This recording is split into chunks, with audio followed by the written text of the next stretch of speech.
Milagruhin ko Ginoo nga pagtanaw ni Papa, wala man bago gitong puso. Kana ba ina ba ng masayo? Pabata na ko. Tingala naman ko kung matingala naman ko nga mausap ba ang dagan sa kuan. Dagan sa kumitaw nga pagani sa musuko. Usually musuko man siya. Sa anak lugar. Then hantod nga na-paralyze si Papa, musakay, kung ako teenager, kung dili pa angayan, mag-travel, musakay kong laging kainin sa tinipalin, bagusanon sa una nito, hindi pa mag-ulan, sa iyo pa ikaon, pero gampo lang sa Ginoo. Ako imagine karon, grabe, sino ba mas Ginoo? Pinabot ko Manila, nakakatungbong dito sa Micago, nasa say sa mga binuang tondo, nakatulog o taxi, nakamata ko, wala na, mga nightclub. Kung muna lang, patay, wala na. Hindi ko siya bakos binuang. Nabi niya yung binuang, sa maglayo ka, kung palawa mo, hindi ko mga at ko sige, ang ito pagamot diri, sa Cagayan, gusto magiging eskwela. Pero ako'y kung sa kuwan pa, ibuhat ang kanan, pero wala may kuwan, wala kayo mabuhat, pero ibuhat yung kanan. Kaya ang boss ko is Ginoo sa. Kung nga kung isali ka rin nato, pero is Ginoo, karang wala di ka kayo mo. Nagyan ka rin sa Ginoo sa ato. Kung sana may tao ng gamit ni Lord. Installment ko. Muna na maka-eskwila ko. Ito, di-graduate ko. Udo ako nakatik ko, board exam engineering. Nananabaho ko sa'yo, kananong ko'y anak.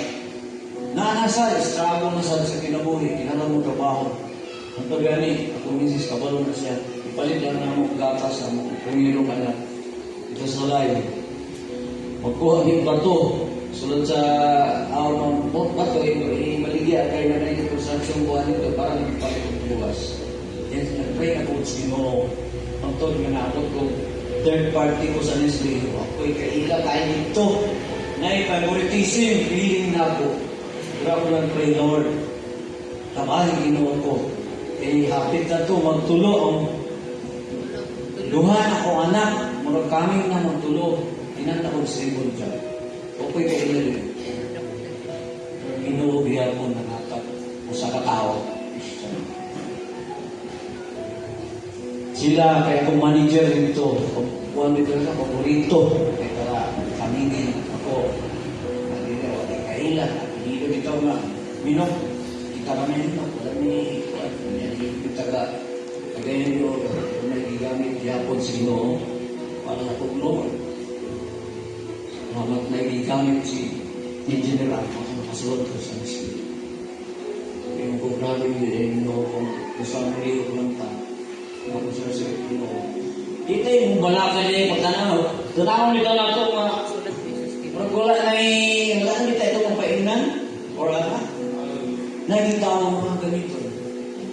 Karoon ng pag na ang last year, kung i-retire ako, nakapoy tao SEL, hindi pa yan sa engineer.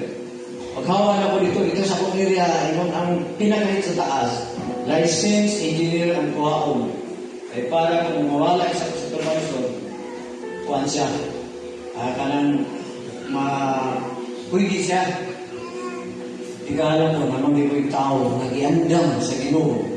Muna si LL, nag-iandam ko, mag-inako na sunod si LL. Nag-iandam ng mga tao, bihapon. Tingala sila. Ano yung sincere? Kaya sa mga tao, nakasulod si LL. Usa na, 1 year na nasa kaping, nakuhan siya, regular, nasa kaping. Ang pinay mo. Akong nabalikan na yun, kadumdum mo, sa nito kami lahit siya, kagikot siya, gani gusto na siya klaon, Mura ni tago sa sakit. Iba to? Iba ba? Iba sa ni tago. Iba, ano nilong ka mo dito? Umatay ka dito, dilakad naman siya. Pero ang Ginoo, nagbuhat. Mga bilang po gihapon. Kung sila pin sa iya, wrong ba to? Uwa? Nagkagawin ko kao? Grabe no? Meaning na time good ko, Lord, hindi na ito mabalaka, pagkang nato kung walang wala, o wala, hindi, matagin na mo. Nay, ganito yun sa Ginoo, na hindi naman yung milagro, matiralan na lang ka. Ano ni mo tanan diyan? Sa akin ko natin, kasaligan, yung piyansa noon ta, wala naman diyan. Pero kung dito, sure na. Wala kong testimony kung yung sa gibuhat, sa Ginoo sa akong dinabuhi. Nakantod karon, isip na ko na milagro gani ang kanan, nagbalik na ako. Lord, milagro na gini, graduate of high school, na 20 years old akong edad. I-graduate of college na akong edad, mga 27 years old. Dapat ko tama trabaho. Milagro yun ang tanan. Kaya ano, basta isahin na ito ang tanan sa iya. Kung wala na lagi kayo mabuhat, naindihan ng Ginoo. Mabuhat ang Ginoo para sa iyo. Mawala. God bless.